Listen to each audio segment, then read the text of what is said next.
come true, man. Come true, come true, come true. Oh, Welcome, guys. Good night, good evening, good morning, good afternoon, depending on where you are at. As you can see, we live. We have a special guest, but I gotta set off things right because you know how we started off with the yo bloggers on now. This your boy Farai. You see my full name on the screen, Tafari Nelson. For the people in the back, not Tafari. Welcome to Come True. Thank you for coming through. Expect to have a good time, man. Hey, you Bless might up. get up on like the pronunciation. When we see the screen, you get up on the pronunciations. Every time I watch, I could get every time. Hey, But right? y'all never know what time it is, man. Y'all know what time it is. It's your boy, the luxurious man. Oh. Brian, you quiet? Wait, Brian, you quiet? Deshaun, what's going on? Deshaun. Oh, there you Y'all go. can hear me? Yeah, we could No, hear you. We hear your pause, expecting you are Brian to pause. react.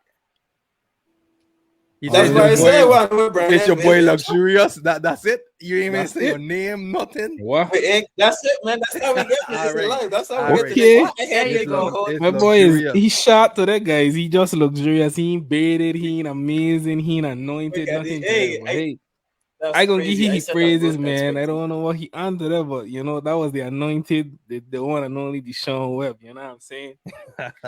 But I don't know, it's me, Bryan. I just happy. We have a nice special guest today, so I'm keep it short and simple. I ready to hear from her today. So take it away, Nelly. Hey, how you guys With doing? us, It's wonderful to be here. we are we are great. That's all you have to say to the people. That's all you gonna introduce yourself. You are oh so precious, esteemed guests. You gotta tell the people something. You're so cute. I'm just sitting here, just mesmerized at the fact that I'm talking with three young men who are actually, you guys are moving barriers, and I'm excited to be here. There is something very pure about conversing with young men, particularly in this day and age. Mhm. And it just reminds me of my two sons, who are probably about your age, and the possibilities, right, for young people. And so for us in this cycle, it has been more about sharing with other groups and bringing young people into the fold and hearing from them and understanding where their mind is, and how we can be part of that greater vision for our territory. So I'm excited that we were able to make this connection and that I'm going to be part of this conversation tonight. And I'm excited and look forward to hearing, listening to you, and maybe offering some ideas. We are excited to have you for sure. And for those of y'all that follow us, saw our post yesterday. Yes, this pod was supposed to happen yesterday. This live was supposed to happen yesterday, but Wapa striked again. As we know, Wapa Yes. could be very unreliable, not to mention expensive. I mean, I think what the national average is like what $15, and we are like 40 cents. I mean, 15 cents per 15 kilowatt cents. hour.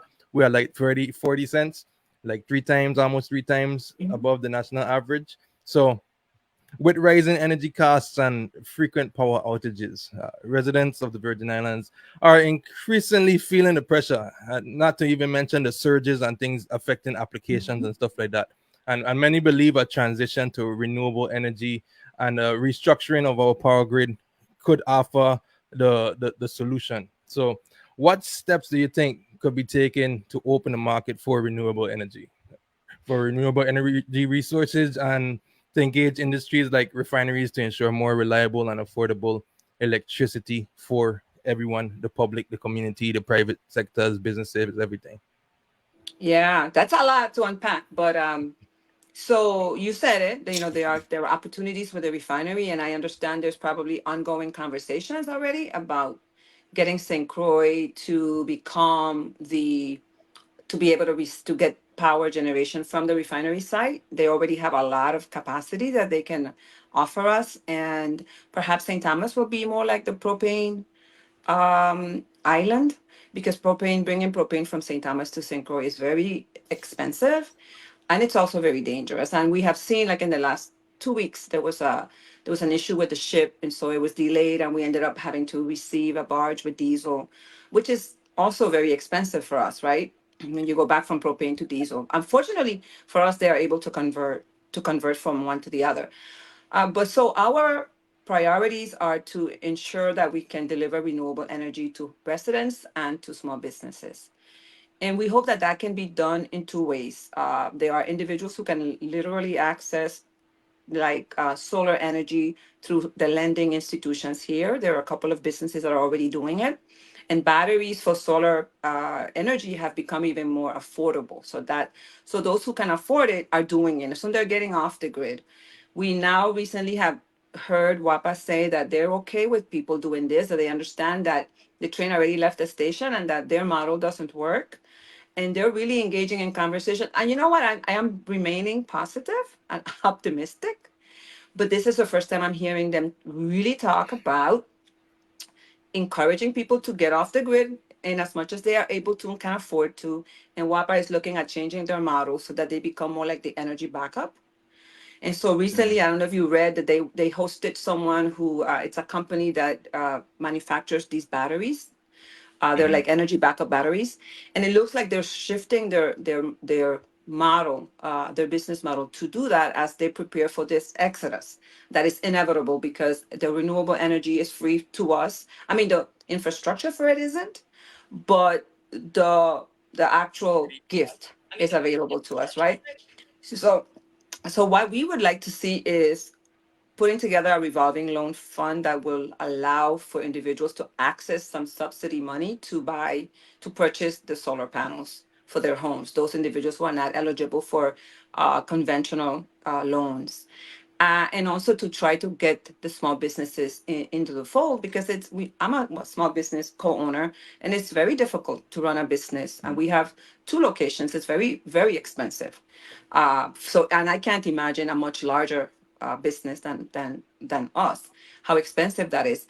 So we definitely support expansion of renewable energy and a subsidy program through a revolving loan program for people who cannot afford it, where they can pay it back.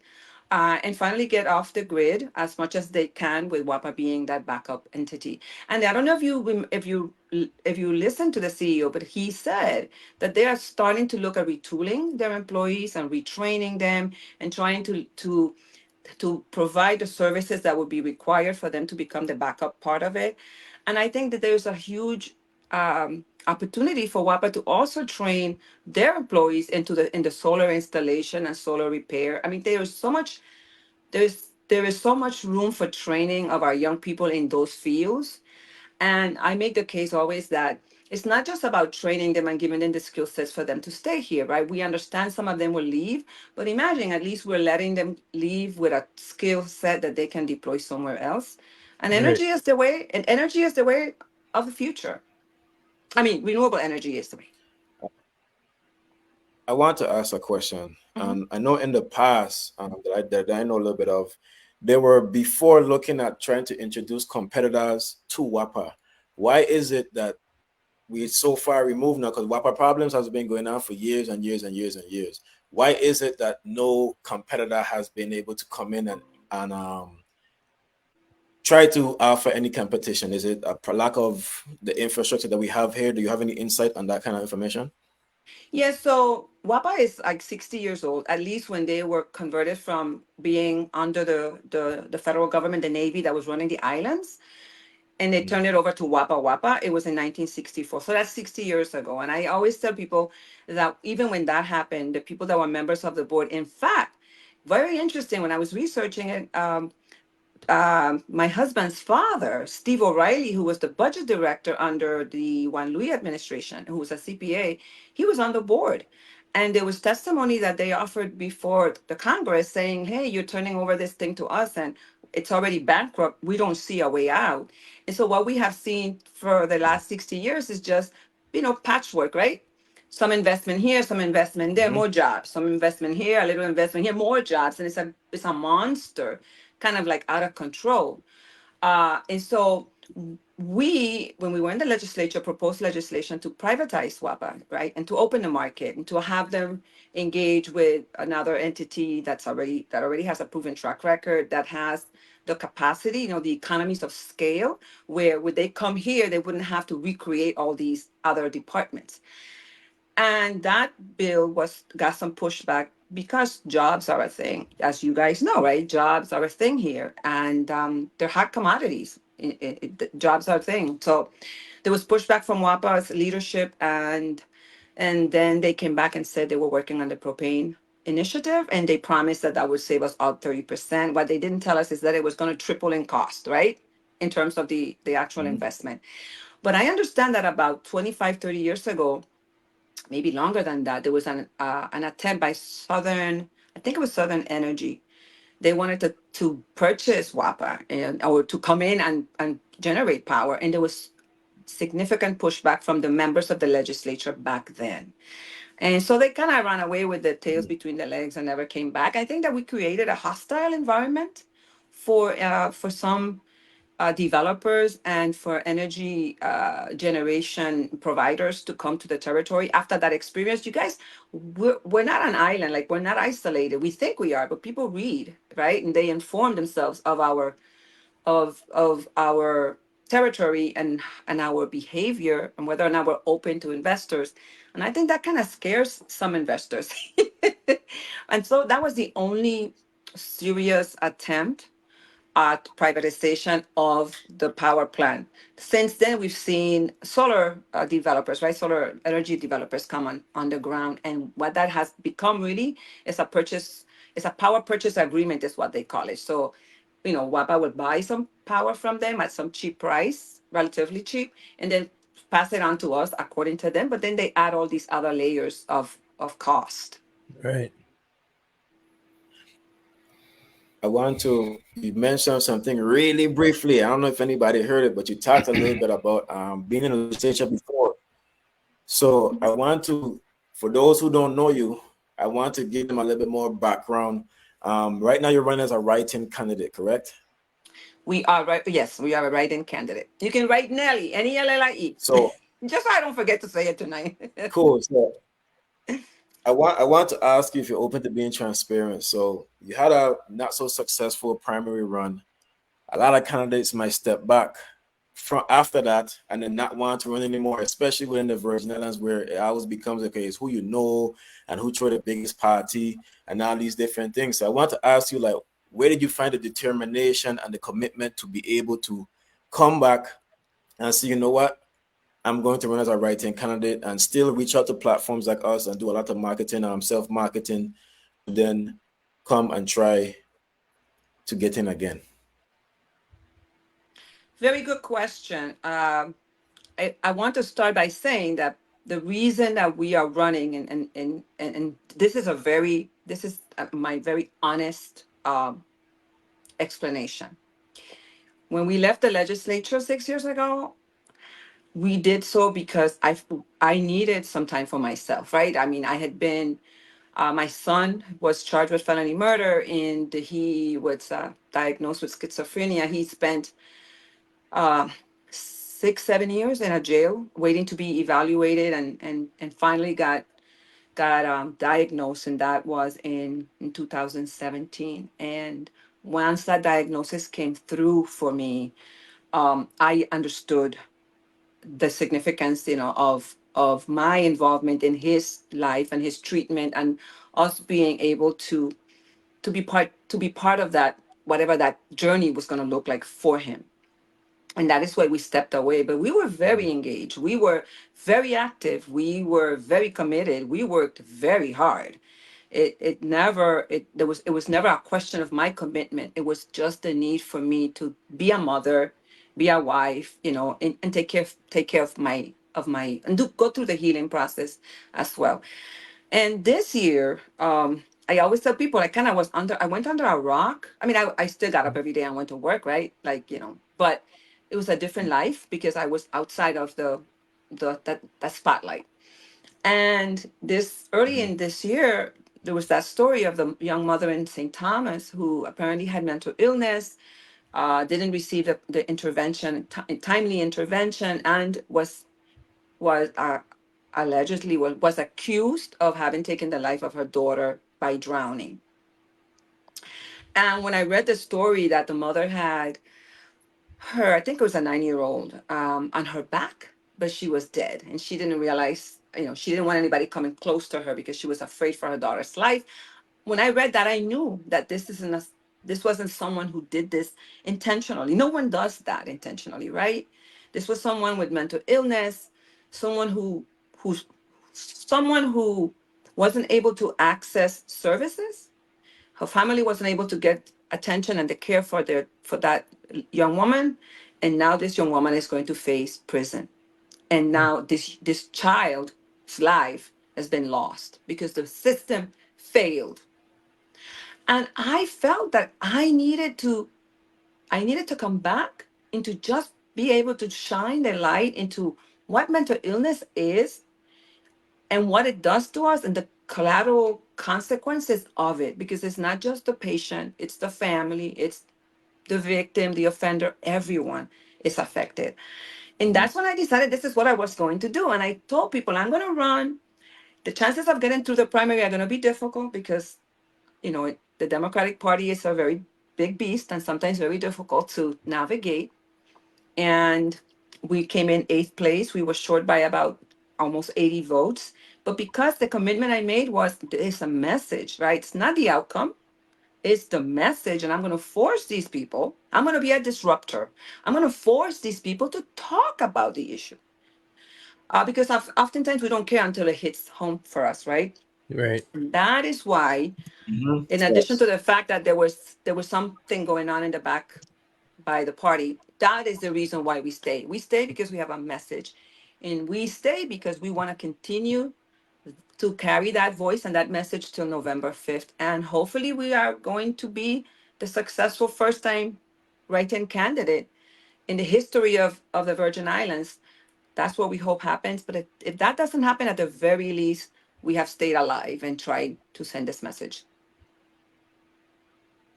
And I want to bring up some. Thank you for first of all for being open and transparent. It takes a lot to be able to share a story that's very close to your heart and that affected you, as well as talk about how somebody else's story affected you and the way that you decided to stand on that to be able to advocate for the people. I commend that. And like I said, I know it takes a lot to go against the bigger political beasts in the realm, especially all the backing and so forth. Be able to say that I'm still gonna try this, fail, or I'm gonna go through it and put the best foot forward out there. I really respect it. I want to announce something. I know it's scrolling on the bottom of the screen. Voter registration. Voter registration deadline is October 6th. This is a call to everybody that watches Come Mhm. Truth Podcast together, and we'll get into the importance of voting later. But I want to make sure people check that out, highlight that. The deadline is October 6th. The hours were extended. So from Wednesday, what's today? Wednesday, October 2nd, 6 p.m. That's gone right now. Saturday, October 5th, 9 a.m. to 1 p.m. And Sunday, October 6th, 12 p.m. to 3 p.m. Go out there and register to vote. And then before we move forward, I just wanted to say that I love how you like step back. Some people would bury themselves in work when they go through something that serious, especially with your child. And I love how you kind of took a step back to prioritize family in that situation. That's very respectable. I just wanted to acknowledge that. Thank you.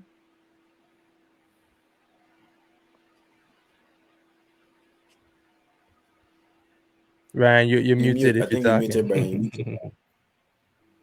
The people trying to silence me, guys.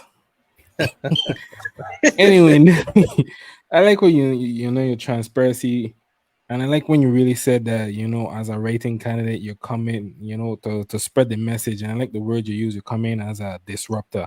That's what we need now. We need people to come in. Not new, but you took the time, you set back, you reset. You got a new fire lit in your belly, and you're ready to engage and change. Even if you don't make it, then you will make sure that you're heard, and that's a very important thing. And the story you shared, about your personal life, as well as the story of the mother and her child. hint at something that's a big issue in the Virgin Islands, something that a lot of people mention here and there, but you really don't see much change.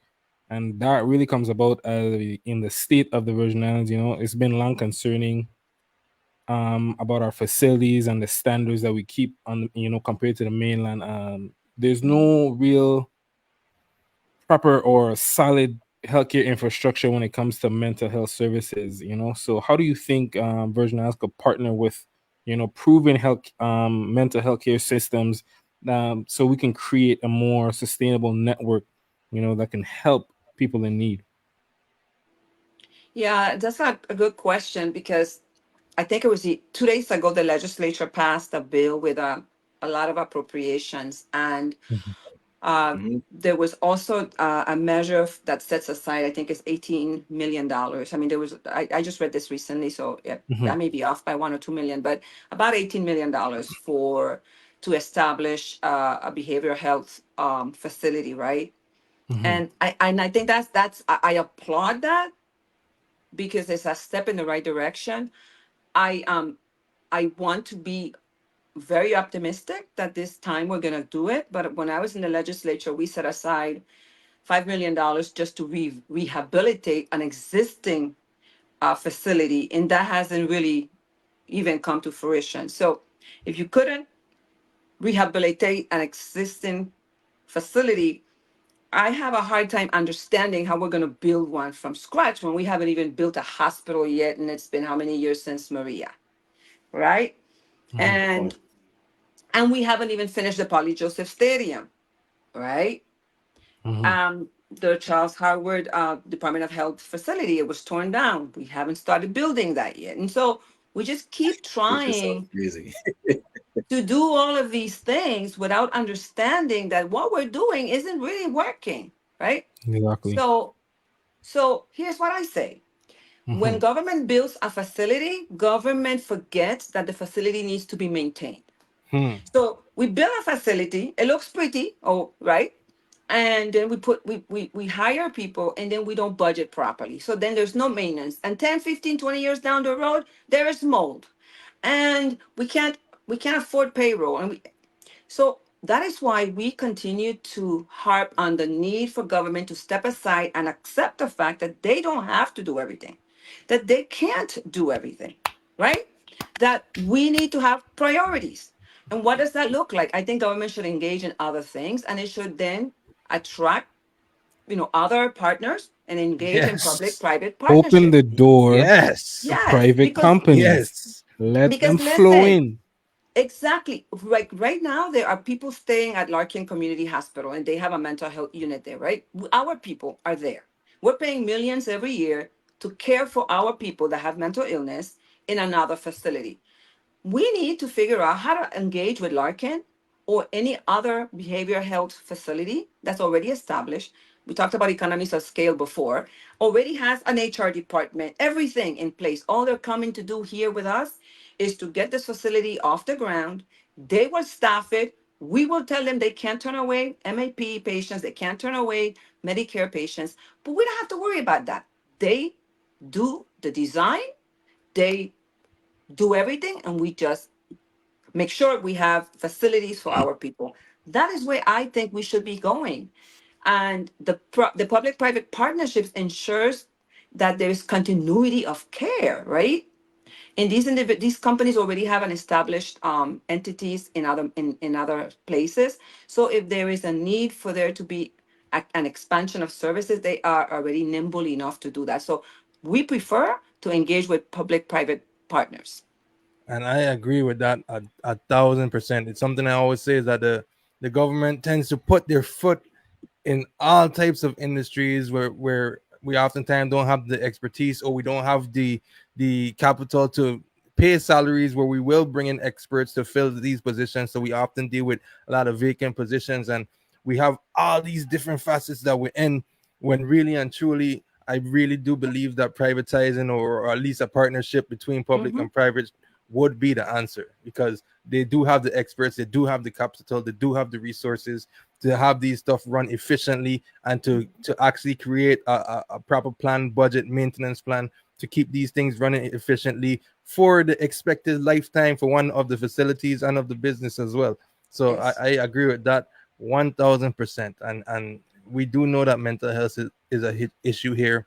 And like you said, 5 million appropriated to revamping an existing building never came to fruition. I think I just saw today 25 million to pay off retro pay for employees throughout the central government. It was at like 300 million. They appropriated 25 million, but of the budget only like 2.4 was paid for the fiscal year. So it's oftentimes that you see monies, yes, is appropriated, but I mean, and of course there are some emergencies that may come up, but the just a mishandling of the budget causes a lot of those things not to come to fruition. So that is why it's super important to start to engage these private partnerships. Mm-hmm. Mm-hmm.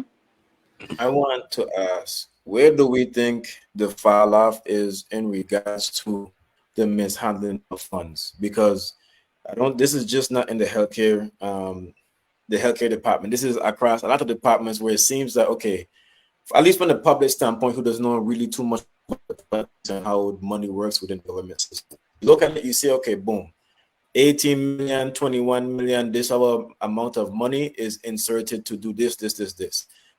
Years down the line, it seems okay. This, like you said, Nelly, this ain't done. This ain't done. This ain't done. Then it becomes everybody points their finger at the governor, whether it be justified or not justified. Can you give us a bit of insight as to what you think is the problem when we're talking about vetting people? I mean, we've run into situations recently where people were in positions and were unqualified for these positions, and then just having the government oversight and making sure that these companies, because sometimes outside companies are hired to do some of this work, but is there the proper government oversight to make sure that some of this thing is being seen to fruition? Where is the fall off? Yeah. So on the point of transparency, when we were in the legislature, we passed the Virgin Islands Transparency Act, which requires the government to post all revenues and all expenses and contracts online. So there is a website that exists so that if anybody wanted to kind of understand the flow of money, that's like a portal that you can go to and see. There is a lot of people tend to say the government doesn't have a money problem. The government has a management of money problem. I want to say that the government has both. I agree. Okay, let's just admit that it has both. It lacks the enough tax revenues to operate, and whatever tax revenues come are not being managed properly. And so the way to fix that is to grow our tax revenue, and that's not by additional taxes, that's by growing our population, by bringing Mm, people to the island that are going to be able to contribute to our community and our economy. So that's part of one of our priorities, right? Growing the St. Croix population in a very culturally sensitive and sustainable manner. I Uh, agree. on the issue of mismanagement, here's the thing. Let's just use that ceiling fan that fell for as an example, right? So we give Okay. we create this department or division of education infrastructure repairs or whatever they called it. We gave it a really nice name. We paid a really nice salary, and we gave it to somebody that has absolutely no idea, right, about any of school infrastructure repairs. And then a contract gets given to friends, and they cut corners. They buy the cheapest fans. They install it in the most negligent manner, and then they get paid. They did a favor. They get paid. They walk away, and the job that got done wasn't worth even 50% of what we paid them. That's greed, that's Mhm. mismanagement, and that's illegal. But as long as somebody in government is willing to to do that with somebody who's outside of government, as long as those people are there, and it's raining over here. I don't know if you can hear the rain on my Yes. roof. I'm sorry. As No long as problem. those, can you hear me though? Yeah, we could hear Yeah. you clear. Yeah. Last night it was WAPA, now it's rain. I mean, yes, it's raining. That's the Caribbean But as experience. I always say that corruption, it takes two people to commit an act of corruption at at Mhm. the minimum, somebody in government and somebody outside. We're such a small community, we know everybody, and so many people want to get rich overnight on the Mhm. backs of the government and taxpayers, and that's wrong. And people have to be held accountable. And hopefully, as we see more and more people being held accountable, we would start changing that culture of it's okay to cut the corner and to make a buck on the backs of taxpayers. Because at the end of the day, I have to tell you guys, it's our tax dollars that run government. And it ain't money falling from the sky, right? Mhm. So we have to be conscious of the fact that even as a government employee, if you're driving a government car, that's your tax dollar that paid for that government car. So take care of it. And it's that culture that we need to start working to eliminate from our government. But I have a question I along smile those because lines. bef- before you go, Brian, before you go, I Uh-huh. smile because I've always said I ain't gonna kind of names for nobody, you know what I'm saying? But I always told people like for one, a lot of the problems that we complain about, while I do think it is okay to point fingers in the appropriate directions, sometimes we have to realize that we are a very smart community. There is no way you telling me that you don't know Harry down the road that live down the corner is doing some shady things in returns to government contracts and these kind of things. You know what I'm saying? But the problem Mm-hmm. is we don't want to everything is all cool until it really start to affect me. And Oh my that'll be the gosh, problem yes. sometimes. Everything is all good until it affect me. Or and don't get me wrong, the economy is in a tough place. So it becomes a thing like, you know what, me ain't gonna say nothing because I can't lose this job yet, or my livelihood depend on this, or that person is in this position. And if I speak up, I never gonna be able to elevate to this position because that's where they in and they some well, which I say a lot of people gatekeeping positions in the government. In my personal opinion, I'm sure we'll get that to that late in the part, but so what you're saying with that is a very big problem, and I think that's where a lot of it kind of stems from. And I think we need to hold like you say, some of it is greed. We need to hold ourselves and hold our peers um, more accountable. We got to hold them accountable and really shun these people and really go hard and show it like, look, we're not willing to stand up for these kind of things. Oh, go ahead, Brian. Unless you have something to say to that, Nelly. No, no, I'll wait for Brian. Just along the lines, let's take an example you use, Nelly, with the school and the funds, or you could use anything honestly when it comes to government funds. Usually, when you handing out government money, you could correct me if I'm wrong. It comes with rules and stipulations, especially say you're installing funds. There are codes and regulations that you have to Mm-hmm. abide by. So money is given out constantly from the government to private contractors. But what it seems like we lack, from my personal experience, I won't mention the field I work in, but um, there seems to be a lack of oversight. Mm-hmm. Like, proposals are written, they're handed in, RFPs are submitted. You do a slight vetting process based on the information provided by the client. You hope it's honest. But then once the money is released, where is the oversight, the check-in before the job is complete, midway, 25% of the way? And where's the sign off and the compliance checking to say Mm-hmm. that this was done to code, how it was supposed to be done? Checks and balances were made. Okay, you submitted this money, you paid out half. How do you show that you spent the money that was allotted, to say that you didn't go over on the budget? Who's checking off on these things? So I think it's a lack of accountability. If you're handing out money, whether it's your friend or not, if I give a job to the fire, I hope he will complete it. And if my name is attached to it to say that I sign off on it, versus saying, public works, just a general stamp signs off on it, but it Mm-hmm. says, me, Brian Peterson, signs off that Tafari Nelson did this to code to these specifications, spent this allotted amount of money, or these are the reasons he went over budget, and I could get down to the last 50 cents. Mm-hmm. That would hold, that would strike a fear in the people and force them, okay, I have to send. But there doesn't seem to be that, because if those fans were installed correctly to code by Mm-hmm. specifications, anchored correctly in proper sealing, I don't think it'll just fly off. Usually you lose a blade, but not the whole fan. Mm-hmm. So where's the oversight on that part from the government, from your experience, or if it exists at all? I would have to say that it is built in, but Right. there is a lack of follow up, right? So, and if Mm, I'm there. if And I believe that you just said something. If you're my friend and I gave you a contract, I'm hoping that you gave that friend a contract, but it just happens that to be somebody you know, but that the bidding process was fair and that that person was selected, but it's just someone you know, but that person is your friend, and they better deliver, right? Deliver even Mhm. better than if they weren't your friend, because it's your reputation. Mhm. And Right. we need to take, so you would expect that. And so I'm not suggesting that because you know someone, they shouldn't be given a contract. If they're qualified, they should. But then Mhm. there needs to be that oversight. And I will use the bridge as an example, because we used to say, why is it that once the roads are paved, just a few months later it's bubbling up and it's already why, when this is Mm. federal dollars, right? So Mhm. the public works commissioner would say to us, hey, no, it's federal dollars, so the inspectors come from Puerto Rico and they inspect and they check off. I have to say something to you, okay? Maybe those inspectors are coming from Puerto Rico, maybe they're just not, maybe they just can't read, or maybe they're just they have a problem, or maybe nobody's coming from Puerto Rico, or maybe they don't care, because even federally funded road repairs are done improperly. Look at the Mhm. bridge. Look at the bridge that just got built after a year, opened up and not shut back down because it needs to be repaired, and it hasn't even been open 6 months.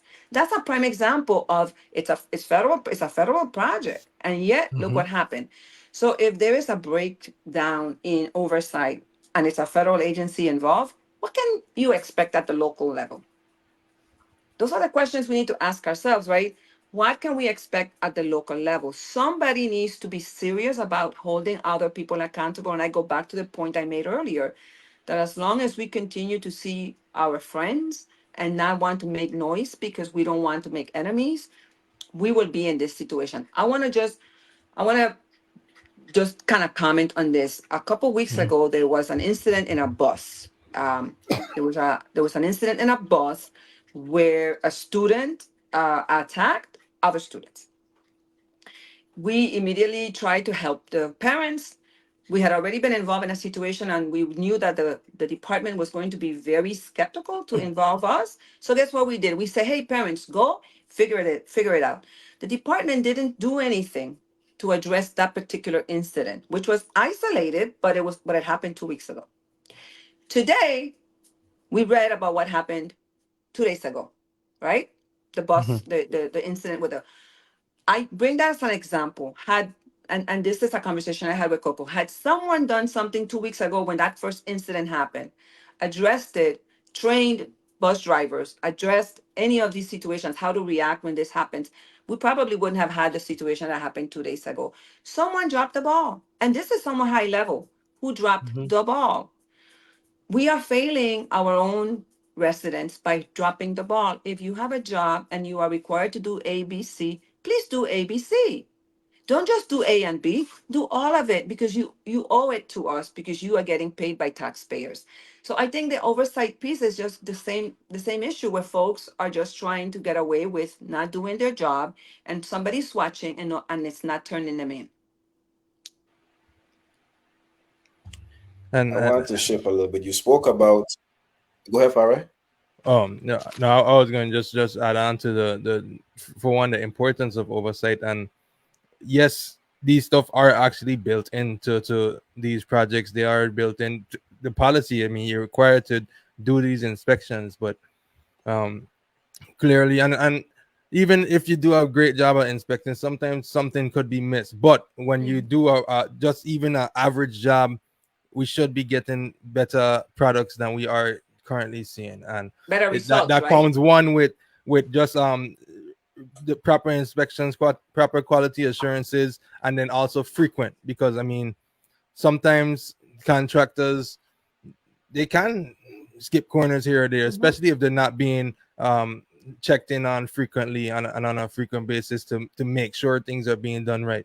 So that's why the frequency is also extremely important. These things, I'm not sure if they have the how much I was supposed to go into these different projects inspection wise, but I mean it should be three, 2, 3, 4 times a week that you on these sites doing these inspections. So just even being present, Especially even if you're not even looking with a detailed eye every single time. Just having that presence there, that the person that's inspecting the site, the person that's making sure everything is going per plan, that alone would give a better product. So That's true. I, Tafari, I have to, man. You open up the door for this no, one. no, we what Uh you oh. This one made me smile. It's the perfect example in recent of lack of oversight. 'Cause you know, you're talking about a big bustling project. Let's go to Deshaun's favorite lack of oversight. I think you know where I'm going with this one, Deshaun. Let's talk about the lack of oversight of Mr. Charlemagne. How hard do you think it was for somebody to check in to see that that wood wasn't stored properly? Who you think had that job to check You in? Who asking was me? overseeing that?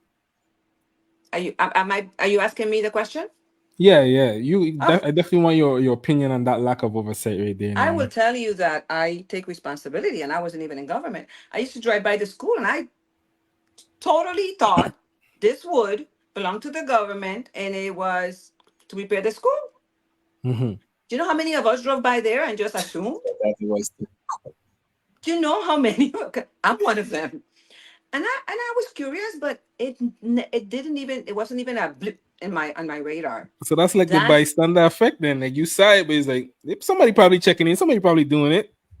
no, right, I just you know what I did, what my brain went to? My brain went to, oh, all these roofs that haven't been built, yeah, Hmm. repaired because we can't get it right because all these poor applicants are waiting and waiting, and we kept switching. I think they changed service providers twice. They changed a Yeah. company twice, right?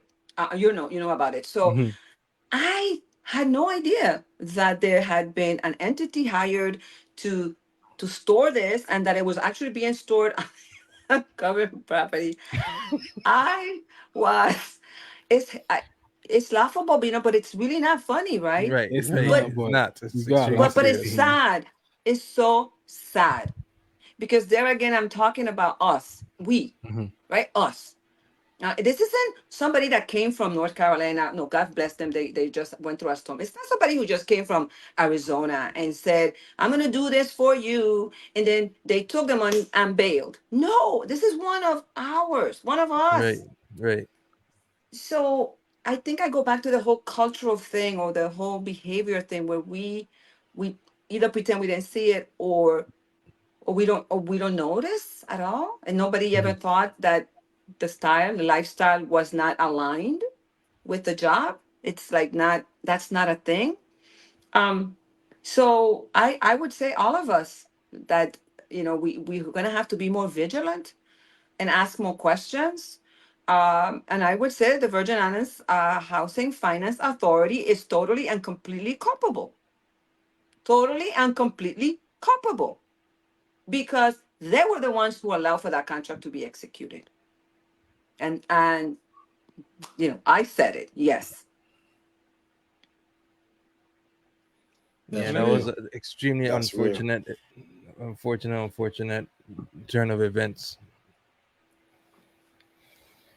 You spoke about, are we talking about the taxpayers' dollars, where it's going? You spoke about the fact that we both have a money management problem and a money problem, and you said we need to Mm-hmm. get more people to come here. So I'm gonna package two questions. Is first, I want to talk about a little bit about one way, which is healthcare tourism.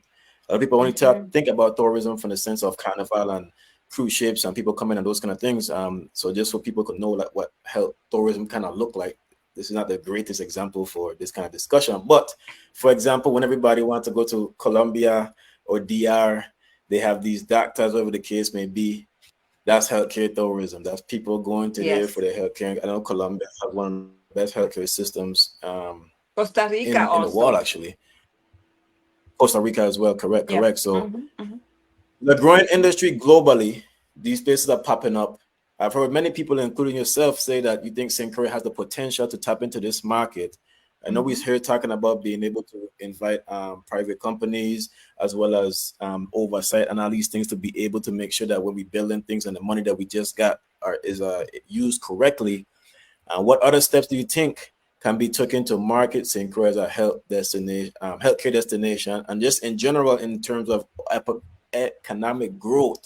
What Mm-hmm. ideas and initiatives do you have to help attract retirees, bring back the expats, expand the affordable housing for young people that's trying to leave because they could see in Texas I could get a house cheap, or home I can't even afford a house or even get the loan or even know how to get the loan and these kind of things. I think I lost him at the very end, but I think I got the gist of the question. So we wanted to approach growing the economy in two ways, right? So we wanted to use healthcare as an anchor for because it begins with us. So we start by providing premium healthcare for our own community, our own residents. And I propose that we do that through a public private partnership again, because they are the I don't know how many of you watched the debate last night, but I mean, after listening to Wald's talk, I want to go check out Minnesota because of the great things that he said about his state where he governs. And they are known for like providing premium healthcare, and that's where Mayo Clinic is. And so, what we would like to see is the hospital and the government engaging in conversations with Mayo Clinics or Cleveland Clinic or Jackson, whatever established healthcare institution, and asking them to come and help us build a healthcare system that is robust and that can become a place where we attract people to come to the island, to St. Croix in particular, to receive whether it's cosmetic surgery, whether it's dental services, whether it's hip replacement, knee replacement, mental health services, retreats. There are so many things. We used to have a cardiac center. It doesn't appear like we have one anymore. A stroke center. And technology today can be deployed so that you don't have to have 200 doctors, right? Mhm. Because AI can read vitals and can communicate that information to wherever the headquarter of this hospital is. And doctors that are on the floor can give directives to the nurses. So there is no reason why this is going to be very costly. But what we will do with this is not only improve healthcare for our people, but also use it as a way to prop up St. Croix and market our island as a medical tourism destination. And that doesn't mean the hospital has to do this. Doctors will come. This is how how we include expats, right? Like if you are a nurse, if you are a doctor, if you are in the medical field, whatever that looks like, ultrasound, X-ray, that they would come back home because the jobs are there, and the jobs are there with salaries that they know will be competitive, but they also know they don't have to worry about whether or not their GRS is going to get paid or any of that, because this is an established entity. Or doctors who will come back home and open their own clinics. I believe that there is an opportunity for us to attract expats. Did you see that 2040 vision plan where 8 out of 10 Crucians said that they want to come back home, but they won't because they can't find employment? They Mhm. are there waiting to come. And I think we need to reach out and say, we need you. And then we need to market St. Croix to people that are 55 years and over. Why? Because it's a thing. People want to retire to places where they can enjoy good weather, right? Normal weather. Mhm. And also because they don't bring children. So there is no pressure placed on our school system, right? And Mm. for the most part, their relatives will come and visit. I believe that communities of for 55 years and over attract other types of businesses and will also, in my opinion, from what I've seen happening in Arizona and Florida, it kind of gives small businesses an opportunity to grow, right? Yes, I Coffee agree. shops. Listen, guys, I don't own these ideas. This has been done by somebody else somewhere else. We just need to see what is working and we need to replicate it. We are not reinventing anything. I'm saying we have the landmass to make St. Croix the place where we grow our population, we grow our tax revenues, and that will help St. Thomas as well. The And question before was we jump to posed. that question, before we Mhm. jump to that Yeah, go ahead, question, Fire. Webb, I just wanted to say I do think that is a great idea. I see that us bringing that level of healthcare through from cosmetic to medical, that could become we could become a Caribbean hub really. So instead of having to go off to Florida or wherever in the mainland, we're much closer. We're in an ideal location to Mhm. really service the rest of the Caribbean once we are able to create a robust system like you said. So I do I think like that's a that. great idea Mhm. with potential. I think a good footstep into Well, it before we, expand and go even wide to, things like cosmetics, I guess we could revamp what we had. in terms of the cardiac center, like you mentioned, as Yeah. well as focus on something that's impacting a lot of people here on St. Croix and all over the Caribbean in terms of dialysis. The care Yes. that they receive here from the facility is, for lack of a better word, deplorable. I mean, we have one facility here that's holding on by shreds. It's practically run down, and then the hospital can only care for the people who reside in the hospital, and it's not even built to hold residents. But as people are left behind, so Yeah. they are only able to care, and that's it. So even establishing that will be a great destination point in terms of us receiving that basic care. And then sticking to the medical side, just the for pediatrics as well, for Yes. Yes. specializations when it comes to kids, we do have, so we might have healthcare and different options for adults, but then when you are a certain age or you're too small, then it requires some type of specialization. So to be able to even have that on island That would be would be great. that was Yeah. one of the You know, main reasons the younger generation tends to leave, because they don't receive help for their children. So oh, that we lost fine, somebody. he'll be back. Okay. Yeah, Well, yeah. That that's a will. good point. Like, when you go to the States, you see all these pediatric urgent care where literally you Hmm. can take your child. It's open 24/7. You don't have to go to the emergency room, and it taxes the hospital. Hmm. But doctors, even though we have some urgent care facilities here, they're not really pediatric. I know that there is a pediatric medical clinic or center here, but they don't open 24/7. And our Nope. children, that's when they get sick, right? In the middle of the Hours night, at they night. can't breathe. And so, but I don't believe that we can attract any of that type of high level medical private medical entity if we don't have the numbers. You got to remember, right? It's all about numbers. For example, when a Home Depot wants to open, they have to study the area. Are there any new developments coming? What's the population growth looking like for the last 10 years, 20 years? Is it going to make sense us making this investment? And right after Home Depot opens, there's a Lowe's in the corner 2 years later because they rely on whatever studies were done. I believe that in order for us to start attracting those types of high-end businesses that cost a lot of money to run 24/7, we need to grow our population. People need to see numbers. No Dunkin' Donut is coming here if we don't have numbers. I know. I mean, right? Right, We yeah. need True. to have the numbers, and we've shed a lot. We once upon a time were very close to 60,000 people on St. Croix, and we're at 41,000 if you take the 2020 census numbers. As gospel, I want to believe it's not that low, but we lost a lot of people when the refinery closed as well. Right. Yes.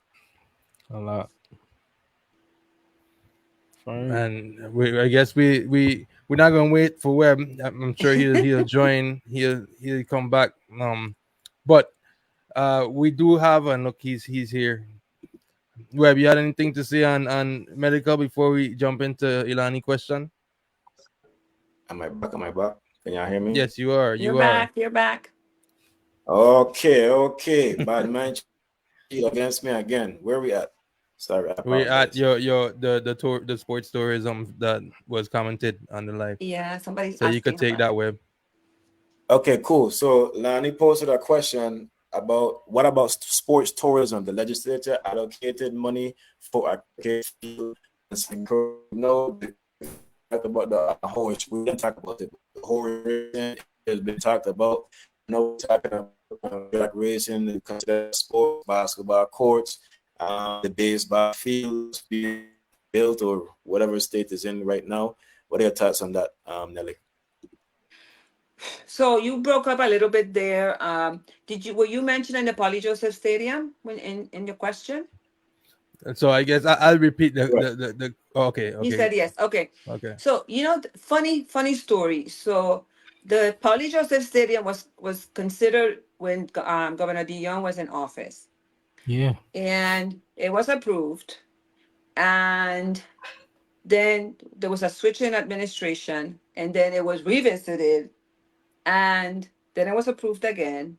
And I remember amending that bill, I mean, significantly. And two of the most precious amendments to that bill were the requirement that local contractors were hired, right? Hmm. because at that point there was a lot. 11 Construction was on St. Croix, had a huge presence, but a lot of the employees came from Puerto Rico. So we wanted to make sure that we ensure that local people would be hired. And the other one was to make sure that we set aside monies for maintenance of the structure, because I understood back then that you could build a pretty stadium, but if you don't maintain it, then what? Right. Um, and today, I don't see any movement. So I want to say two things. It's important for governors to understand that it's not necessary to scrap somebody's plan and start all over again. Sometimes you just got to go with the plan, right? Because it only delays things for all of us and it's more expensive. And I'm not sure of the history, but it's something we've been talking about forever. First, it was going to have a swimming pool, and it was going to have a volleyball court, and it was going to have tennis, and it's going to have basketball, and it's going to have baseball, and it was going to have a village. And then that started shrinking and shrinking because it was costing more and more money. The longer you take to pull the trigger, the more expensive it becomes. And so today is still a ghost town. I'm not aware of the cricket field and the young lady who's asking the question. I don't know if that was going to be part of that development or a different development. Uh, but I believe, because I think where the question really was leaning towards how about exploring sports tourism. Totally agree. Like, there used to be a couple of universities that would send their swim team here to St. Croix to use the St. Croix Dolphin Pool to practice in the winter. Totally. Not only would it be a good opportunity for us to teach our children how to swim, but also to host universities and host swimming competitions for sure. And tennis is something that is really picking up again. I mean, you know that the Canigata Park tennis courts are always full, so Yeah. there's an opportunity there as well, right?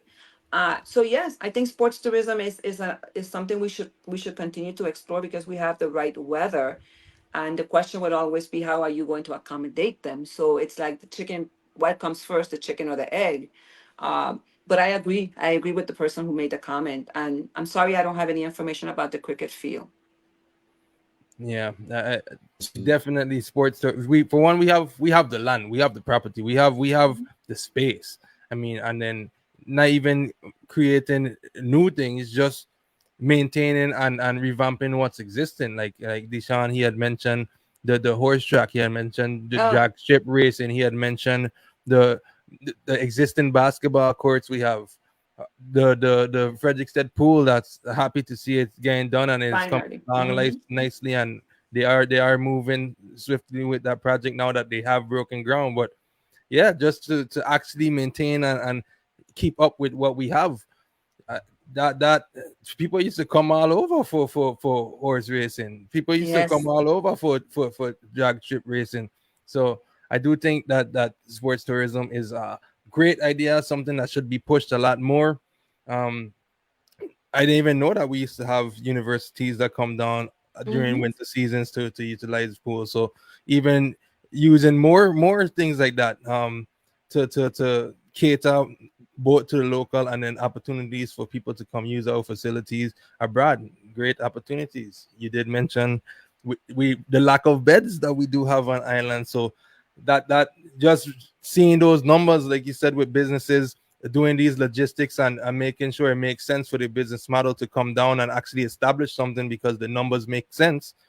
I don't even think that the chicken have to come before the egg in that situation, because the numbers will be there. And if it's not during high season, we do have the beds available to cater more towards beds for people coming down for sports. So just seeing those numbers would just bring in more people all together. So Yeah, I think the access to homeownership for our residents is really critical, Mhm.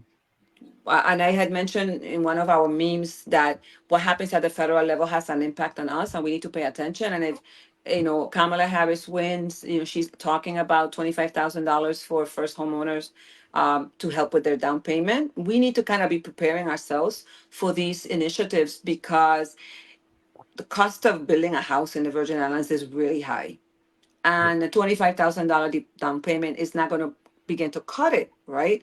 So we need to start looking at what agency in the government, and I guess it's going to be VA Housing Finance Authority again. What agency in the government is going to be the recipient of these monies, right? Mhm. right.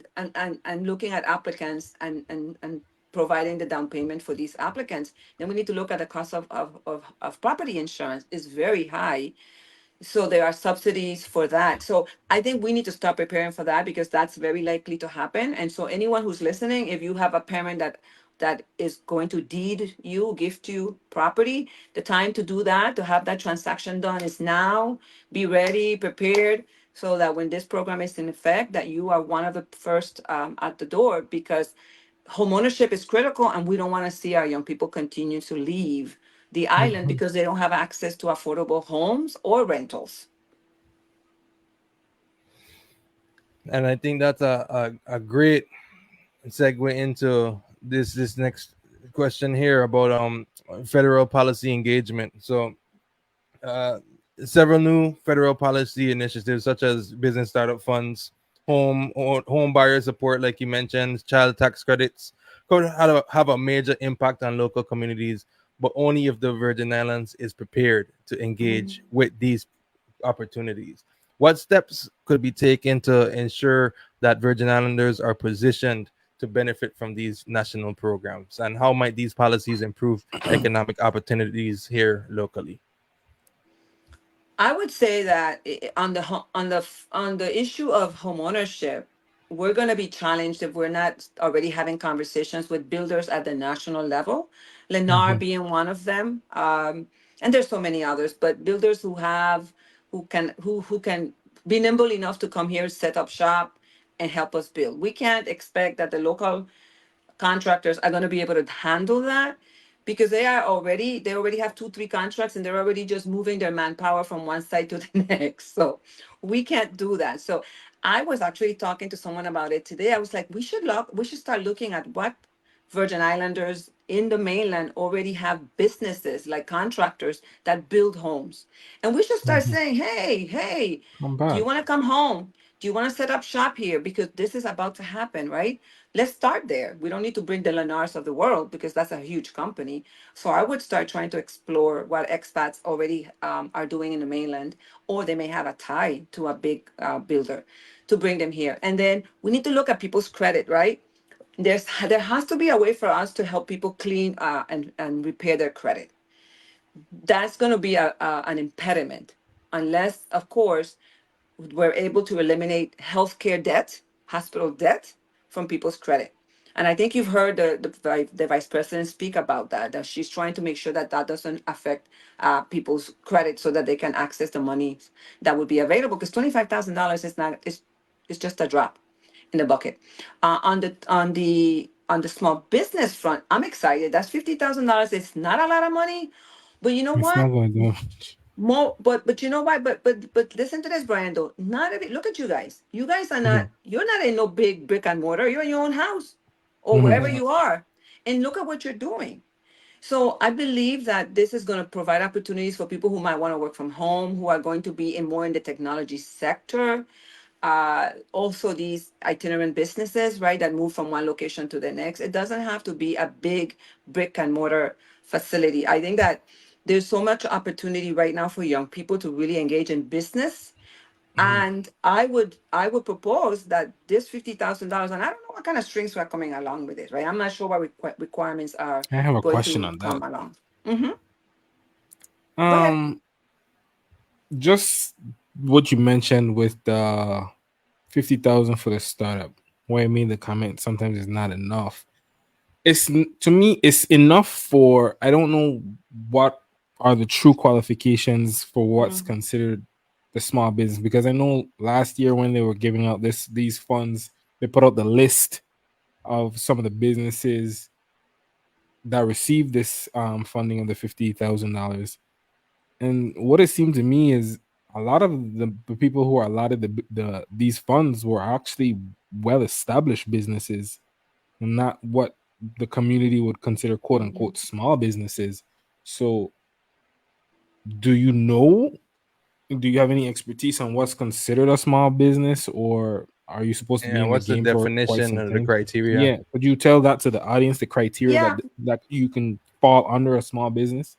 Yes, so 50 employees or under, under 50 employees. Anybody over 50 employee, that's when they start becoming, they need to offer FMLA and all these other things.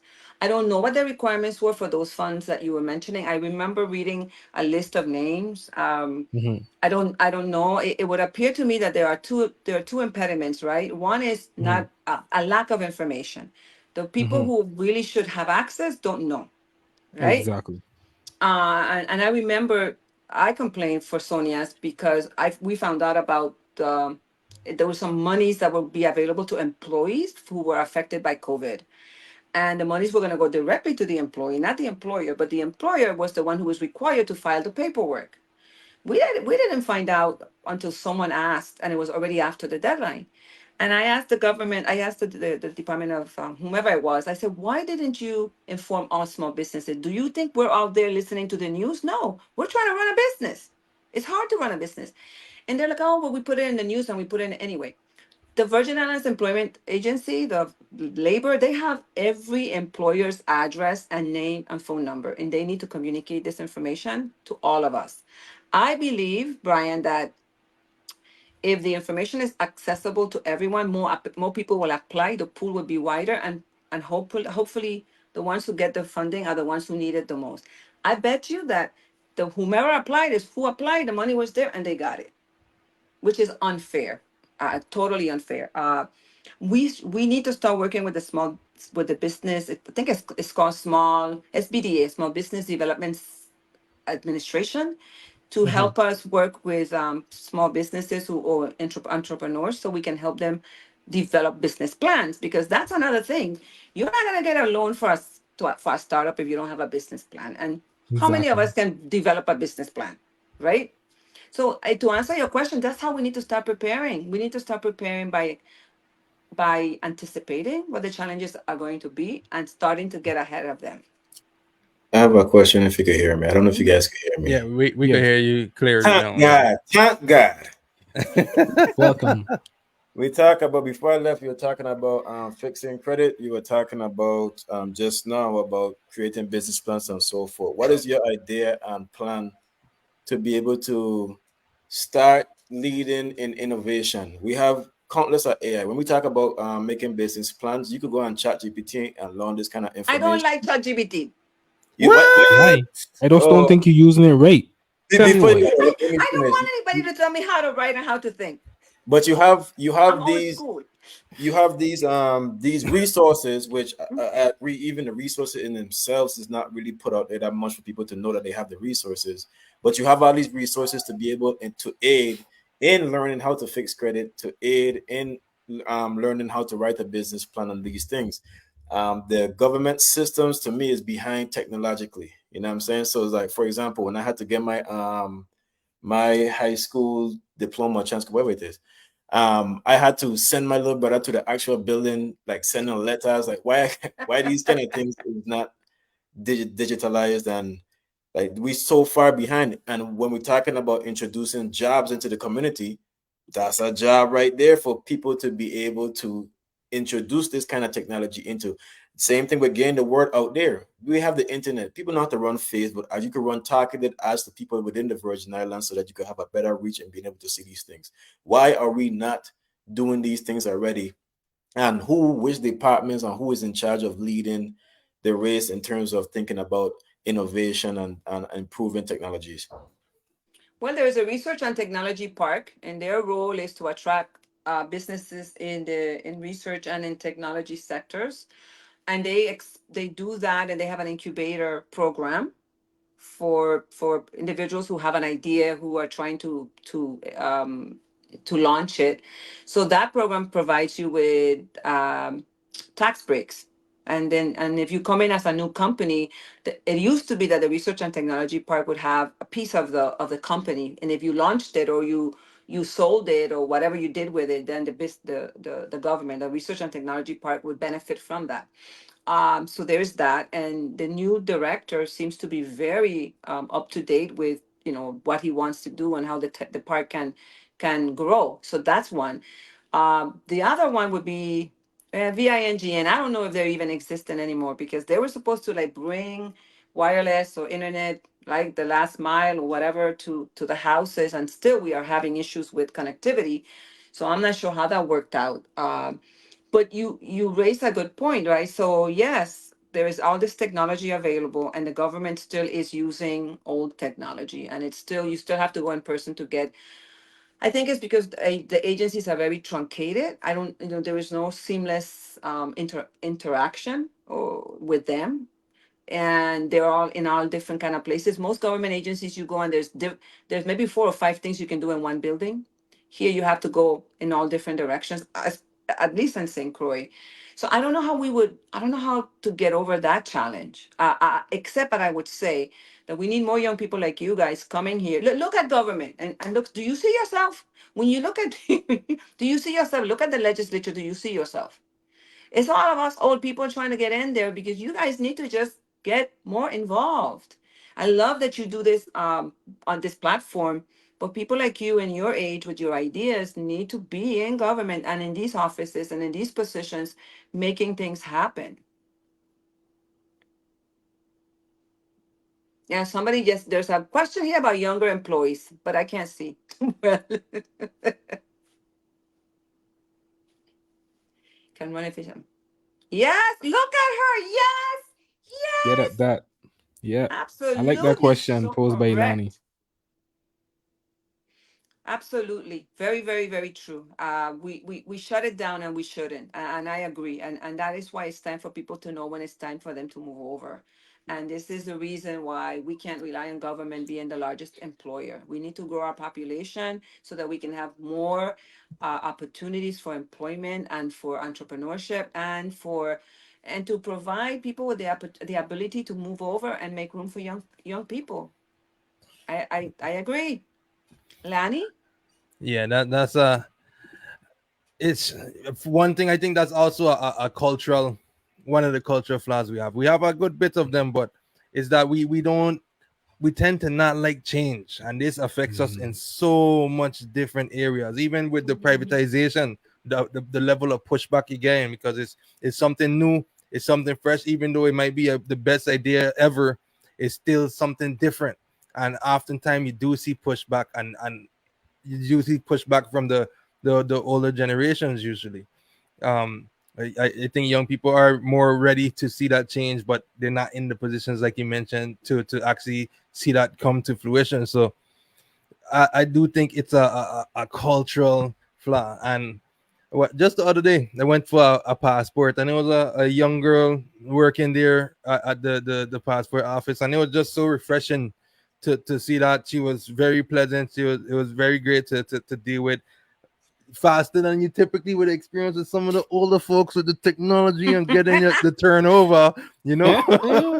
So it was just so refreshing to see that, and I could just imagine when you have more young people taking in and filling in these positions that actually want to work and want to be there and want to do a good job because they have proper work ethic, that it would be just a great transition to the future. But on that point though, you said it. You hit the nail on the head. You said the young people have they bring a different level of expertise, and they are more open to change. The issue we're having is that young people are not going to vote. They're not registering to vote, and they're Hmm. not going to vote. So Mm. you have all the ideas, but your ideas aren't going to come to bear because you're not at the voting booth making a difference.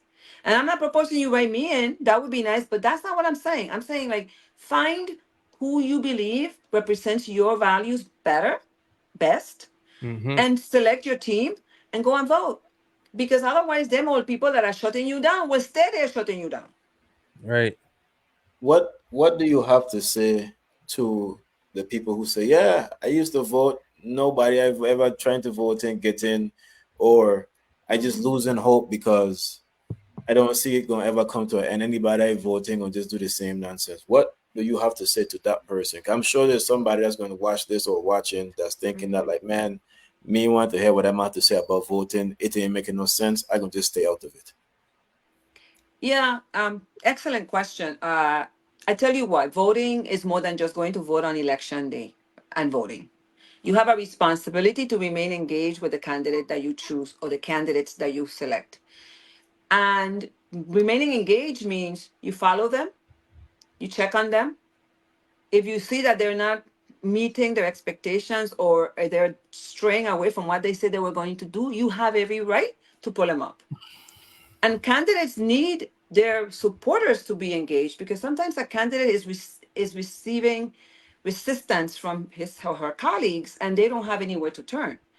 And so, yes, you want your candidate to keep his or her promises, but you have a responsibility too to support them and walk alongside them when things get tough. Also, you need to ask yourself, what are the things I like to see? Whatever. If you're passionate about better healthcare, is that what I want? Who's speaking to that issue? Is what they're saying something that's doable, or is it just pie in the sky? Because if it's pie in the sky, then chances are it won't be able to happen. So pay attention to what they're saying. When people start telling you they're going to do A, B, C, you have to ask them how you're going to pay for it.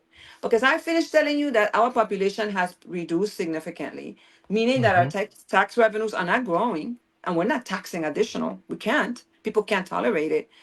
So the only way to bring new tax revenues is through growing our population and encouraging businesses to come here. And that's going to take time. That's why we have a short, a mid, and a long-term plan, because we can't promise you everything is going to happen in a year or two. But at least conversations have to start. And you need to say, hey, Nellie, did you engage with what you said? How are you doing that? And then call me up. If we get elected, then you call me out on it. And if we are elected, we want to continue to have conversations with everyone, because I am not a spring chicken. I don't plan to be there, for the next 10 years. I just really want to make a difference in healthcare. I really am passionate about that and mental illness. And I don't see us being able to do that without growing our economy. And that has to happen through growth of our population. And that's why I keep saying that. Energy is important. Yes, we'll deal with that, but you got to grow St. Croix economy. There is no other way to pay for any of the things we are talking about. I have another question, and I want you to share some education. We love to give education here at Come True Mhm. Podcast. We're talking about all these different entities and so forth. You are running for Senate. The U.S. Virgin Islands, like our government, operates within three branches: the legislative, executive, and the judicial. Each plays their distinctive role, sharing policies, enforcing laws, and ensuring justice, whatever the case may be. I think Mhm. that having some level of understanding is important when we start talking about accountability, because sometimes we don't even know necessarily where to point the fingers. As somebody that's running for Senate, what is the role of a senator in relation to the executive and judicial branch? And then how can the Senate effectively collaborate with those other branches to create and implement the policies like we're talking about here in the podcast? So the Senate has the two main functions, but there are actually three.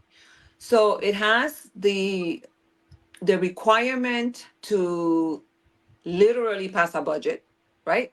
So that's one of its most important functions, pass laws, but the budget is an important one. And the other is oversight piece, right? However, because we in the Virgin Islands have just the Senate, we don't have a mayor, we don't have councilmen, we don't have any other layers. Senators tend to also have to deal with a lot of day-to-day concerns of residents and voters.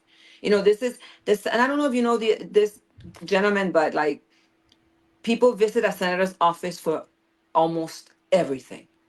From I can't pay my light bill, to my light bill is too large or too big, to my neighbor's dogs are barking, to my neighbor has too many chickens. I am telling you because I lived it, right? And so this the Senate in the Virgin Islands is very different, very special, very special to any other areas, because it lacks the other layers of government. One day I'd like to see us become more, uh, more like the other states. So the legislature's oversight powers are very powerful and very important.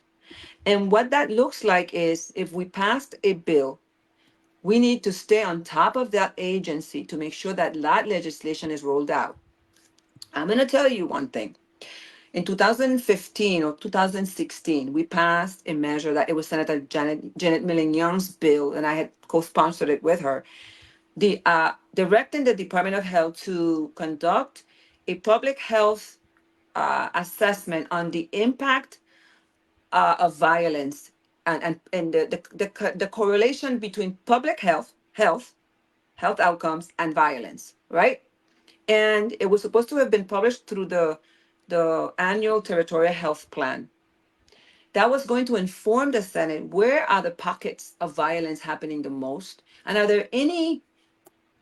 there any correlation between that is happening there and health, right? Mental illness would be one example, right? Is there a lot of addiction and substance abuse in that area? What are the common denominators? There are a lot of are there a lot of is there a lot of poverty, right? I don't think that ever got done. And so a senator has to be not just able to pass laws, but you have to be able to hold these agencies feet to the fire, and that requires work. It requires a lot of follow-up. It requires consistency, and not everybody brings that. Some people think it's just I pass a bill and then I talk about it, but hey, where did it go? Was it implemented? Did it Right. did it did it result in the outcomes that you expected? And if it didn't, you got to go back and amend it, and you got to figure out what are the things you need to change. So the oversight piece, although a lot of people like to say, oh, that's the executive branch's job and it's the governor and that's the governor's people. No, no, because then your law didn't have any impact because it wasn't implemented. And if it's not implemented, why not? And how can I help you implement it? What are the things I need to do? And so I think the legislature in the Virgin Islands has way more power than we think. It's whether or not it is being used. I will land here and then let you finish if you want to follow up on anything. But part of the problem I saw was the love fest between commissioners and senators, right? And you can't have that. If oversight is oversight, I'm not gonna go to a barbecue with you on Sunday, and then Monday morning you come to the Senate at a hearing, and I'm sharing all the anecdotes about last night. No, you got to be able to separate the role, and you have to respect the roles. And the commissioners need to know that when you come before the legislature, they are going to ask you the tough questions. I don't care if you get offended. That's my job because I'm speaking for 100,000 people, right? And I saw a lot of that play out, not with everybody, but in some cases. And I think that gets in the way of the legislature really holding the space that it needs to and owning that space for the people who elect them. Commissioners don't get elected, Right. senators do. And so they have a huge responsibility. And you can't go in there talking about how the barbecue went yesterday. No. And those conversations, we just need to get more serious about what we do and how we Yes. do it because we have to set examples. So I have a question because you had mentioned just the setup of the legislature, not having all the different layers like the other states, like the mainland does have. Why is it that we never moved towards that type of setup? Because I never thought that 15 senators make sense. I mean, like you said, people come to these offices with all types of complaints that technically should be going to a one of the other layers like a mayor or something. So why not reduce senators and then implement rules such as a mayor to have that direct oversight, but then you have the senators to focus on the roles that they're supposed to have? Why haven't we gone that route? Do you have any answers or insight on that? Yeah, yeah, yeah, for sure. So, well, I mean, not all the answers, but I can add some color to that. So, I used to be one of those people who went in there thinking I'm going to, because I told you I'm a disruptor. I'm going to go in the legislature. I'm going to turn it upside down, and I'm going to shake it, right? And then you get in there and you realize that you know what? Hold up, like hold the brakes, because that is not the way it is. It really is from the outside. I used to say we need less senators. 15 senators, too many.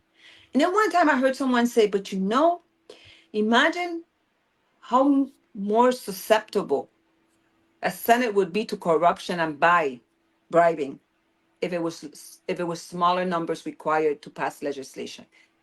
Let that sink in. Let that sink in. It is very expensive to buy 10 people, not so expensive to buy three. Hmm.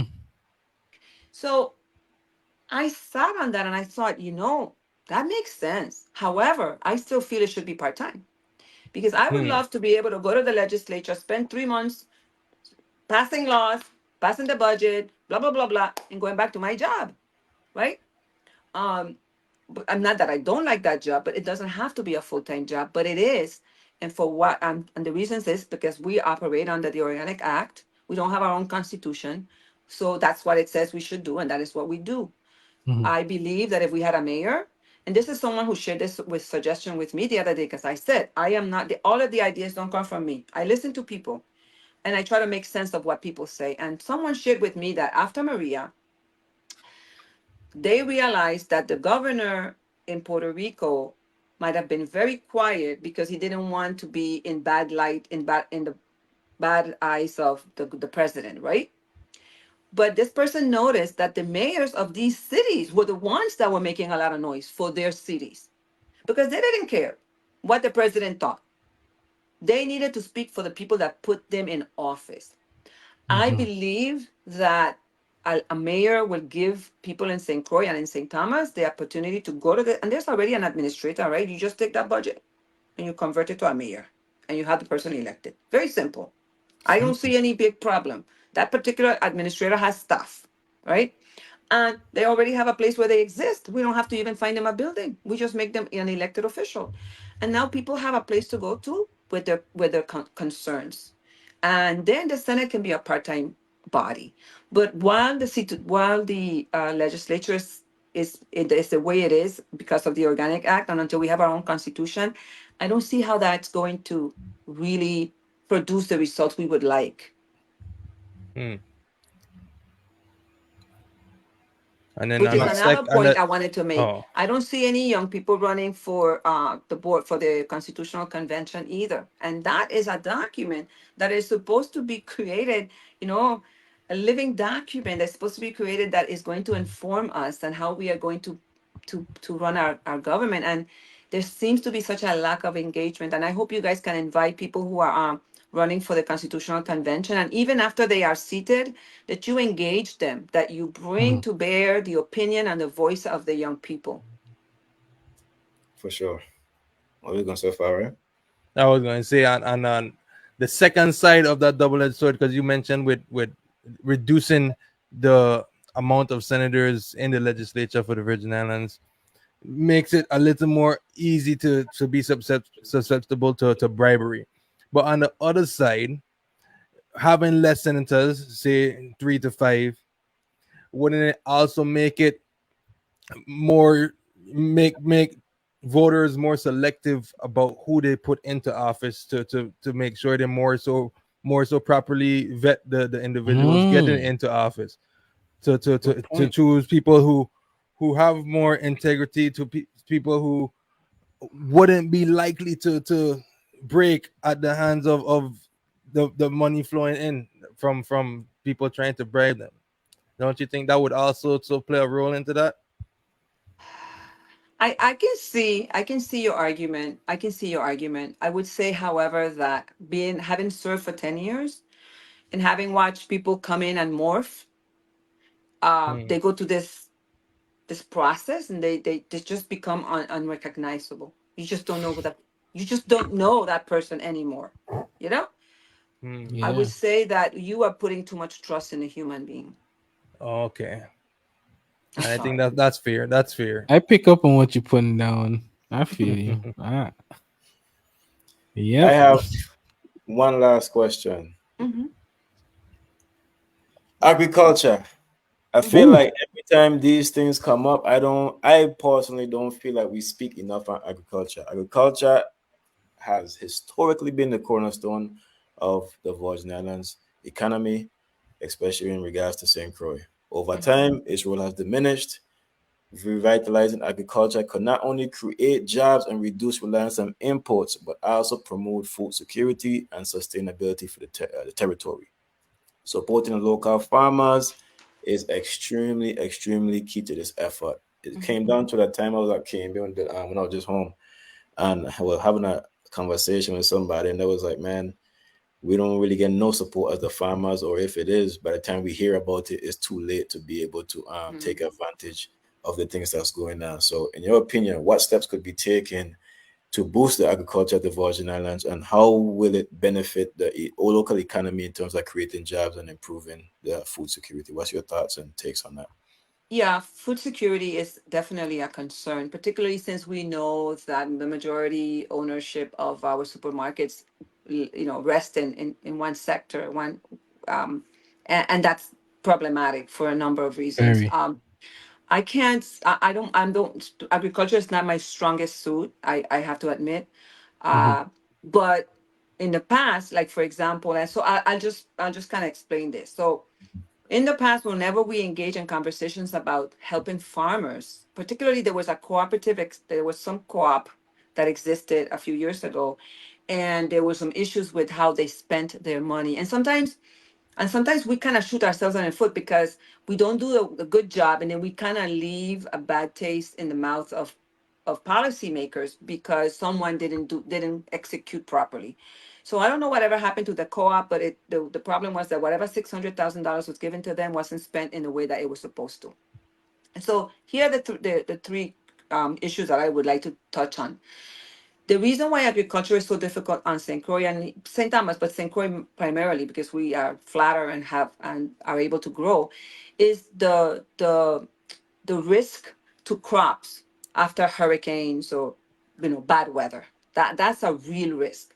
And in the United States, there are insurance programs that protect farmers' crops if anything happens. Like California is one of those places where there's a lot of they grow a lot of fruits, and they actually have an insurance program that pays the farmers if they lose crops in any of these natural disasters. We need to figure out a way, and I think there is a program.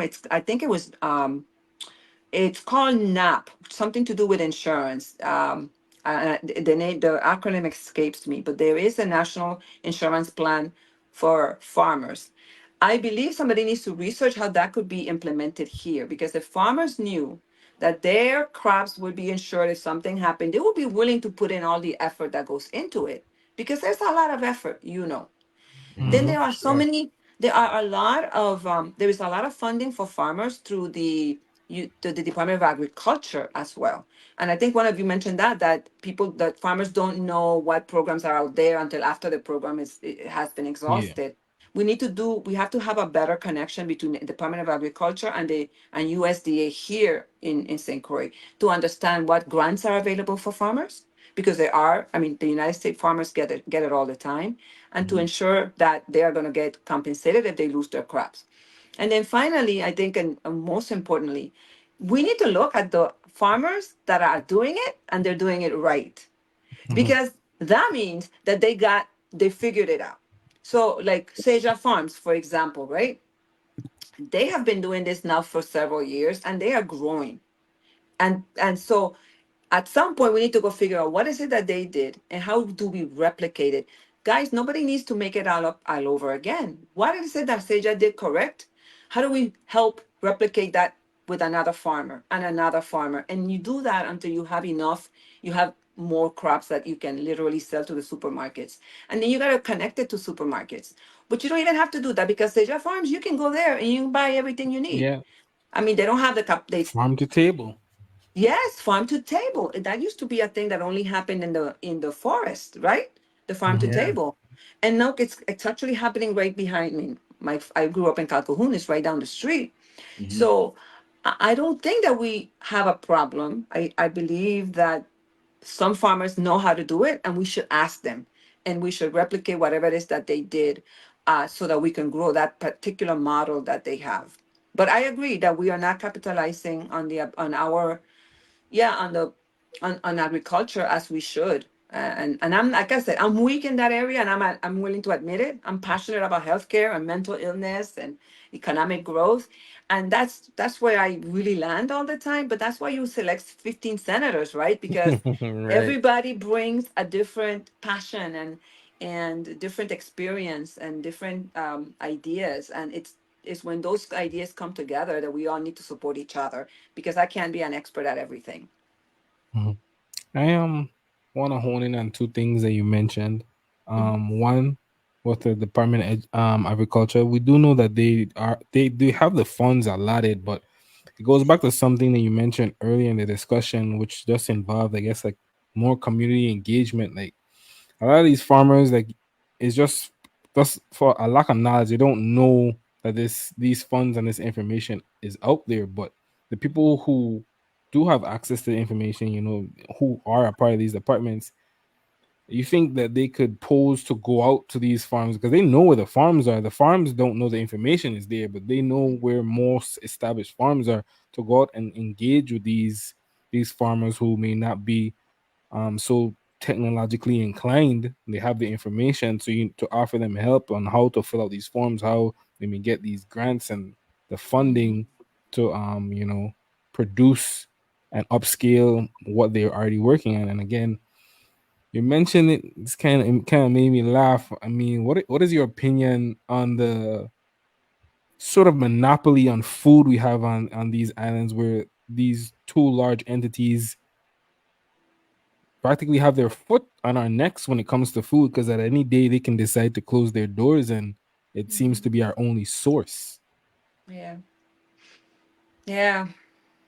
One of these days, you guys, we have to sit down so I can share stories with you. But there was an opportunity for us to. So I go back to growing the synchro economy. If we Mhm, can grow our population, we can then start talking to people, to supermarkets like Aldi's or Publix or, with Dixie. I know they're being bought, or Whole Foods or whatever other entities we could bring, or even just grow our mom and pop supermarkets, right? mhm, And perhaps some kind of economic development incentive through the EDC so that you can like subsidize, provide them with no grocery receipt taxes, for example. Do things so that they can sell food at lower cost to us.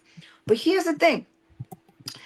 Here's the thing. In St. Thomas, the GRS loaned, what was it, $11 million to some guy who said he was going to open a supermarket that was going to provide groceries at a much lower cost to us.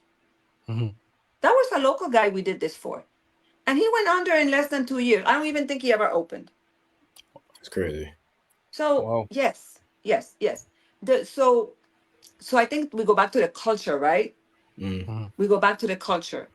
Are we going to approach an issue and offer to provide a service for the right reasons, or are we offering to provide this service for the wrong reasons? correct. Because then it that was GRS money, okay? And they went bankrupt, and I don't know how much of the 11 millions or whatever was invested they actually paid back. Mm, But we gave somebody the ability to operate a supermarket with no experience in supermarket, no experience. So if there is a group of people who are willing to do it and can do it, and they can do it well, but they're charging us too much, then we need to look at the reasons why, correct. right? Yes, it's true, food security is important, but we also need to make sure we hold them accountable. We passed a bill requiring all supermarkets to submit to the Department of Licensing and Consumer Affairs a list of everything they buy and how much they paid for it. That is Hmm. the law. If they were doing their job and they were getting these price lists, they would be able to tell us, the consumers, who is charging us too much. Then we can decide where we're buying, and it's that kind of pressure that brings prices down. Would you agree? Definitely. Yes, Yeah. 100%. Well, Nelly, we threw a lot of stuff at you, and You guys tired? I applaud you for the things that you did not know the most, and you still put your best out there to answer it and acknowledge that this is not your strong suit. I think that transparency is important and something we need from all of our candidates. You know what I'm saying? Not saying that others are not doing it. I just wish I know some people ain't doing it. I tell you that right now. So I wish we could get that from everybody.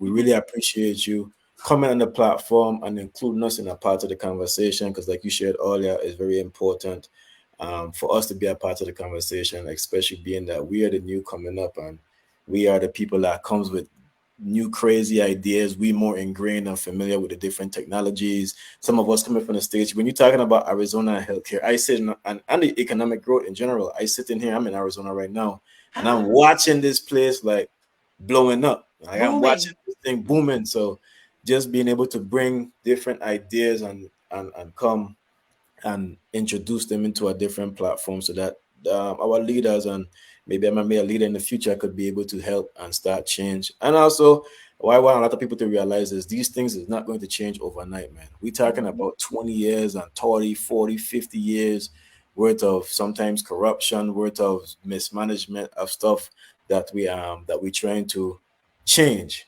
So in that, while I want people, like you said earlier, to hold the people that you're electing more accountable, follow them on their page. We talked about earlier how you could go to the Senate and talk to the senators, direct, call the office, do it, do Mhm. it, and really stay on top of their necks and hold them accountable, and ask the questions that need to be asked. Even if you think it's a dumb question that you ain't sure, ask the question you need to ask. And I employ everybody as well to, in terms of candidates and senators and even the governor. I feel like they need to be, we too smart to not know that Mhm. what's going on. We're way too smart to not be in the know. I know we're talking about newspaper, and we in the past. You know what I'm saying? Like, we need to put more attention towards the media and start pointing these things out. I know you do a lot of lives and stuff. Let's get on the media, inform people. If you see the people blasting you, let's put some education behind it. I mean, take your land. Some of you gonna be upset, of course, but you have to understand that the people coming from a place of you struggling economically. We have mental issues that's rampant. So of course you can get some of that blowback. But at the end of the day, this is what you sign up for. So show a little bit of grace. Of course, take the time that you need to take to, because you have your, and I'm speaking in general to everybody, you have the things that you're going through as well that you need to operate. But don't forget your duty to the people, and don't forget what you sign up for, which is something that's bigger than yourself. And Absolutely. before we fully close, for one, again, as we reiterate, as you see on the banner below, voters registration deadline is October 6th. Mhm. What that's Sunday. Yes, Sunday, yeah. Sunday. That is Sunday. Sunday. That is the deadline. That is the last day to register to vote in the U.S. Virgin Islands. So I know a lot of people might be or have been discouraged of voting in the past, but it truly does make a difference, and it is extremely important for us to continue to keep the faith and move forward with voting, because at the end of the day, we the people, we do truly have the power.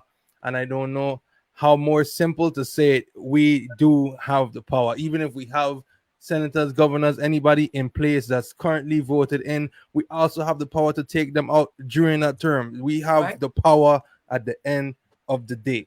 And change, it might take time, it's not going to be overnight, but change, for one, requires consistency. It requires keeping the faith, and it requires coming together. So, and that starts with, for one, being able to vote. If we all have a Absolutely. group of people and we all have the same ideas and we have all of this, and only 1% of us could vote, it's not gonna do anything, bro. So let's get out there and register. I am also I I haven't voted for the past 2020 and 2022. I'm sorry, I wasn't registered. I was one of those saying I don't think it's gonna make a difference. But now I am seeing a light, and I do know that how important it is. I'm not gonna take it for granted anymore. But Mhm. don't be like me. Let's go out and let's get registered.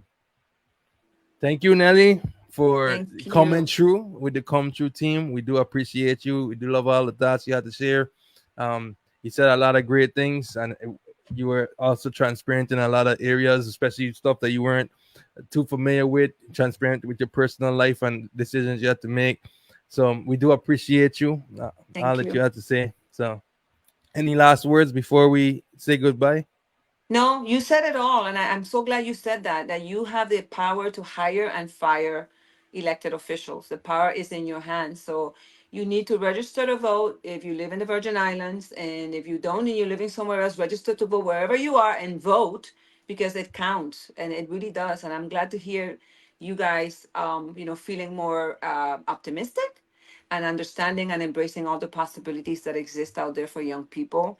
You are doing a great job with your platform. I'm glad that we were able to connect, and this won't be the last time. And then last thing, where do locals go to register to vote? So you register at the Board of Elections, which is at the old Sunny Theater, Okay. right in the corner there, and it's very easy. It's very easy. I think it takes about 12 to 15 minutes to register for the first time. If you have a registration that you haven't voted in a while, then you're just gonna activate it again. And it doesn't take very long to vote, just a few minutes to go in and vote also. And early voting starts the 18th of October, I believe, and it goes through the 28th. So early voting is also essential for those of you who don't want to go out to vote on November 5th and face all the music and all of that. So yeah, please encourage your friends and to register wherever you live, and make sure that they go out and vote. And thank you for having us. And we are not on the ballot. We are a write-in candidate, and it's Nellie, Nellie. That's simple, Nellie. Nelly. All right. You heard it here, folks. Thank you, Thank you. y'all. And Go Thank you, out and guys. register. And It's with Deshaun is that, coming frozen true. again. Bye. Peace out. peace over the heart, guys. Bye. Bless.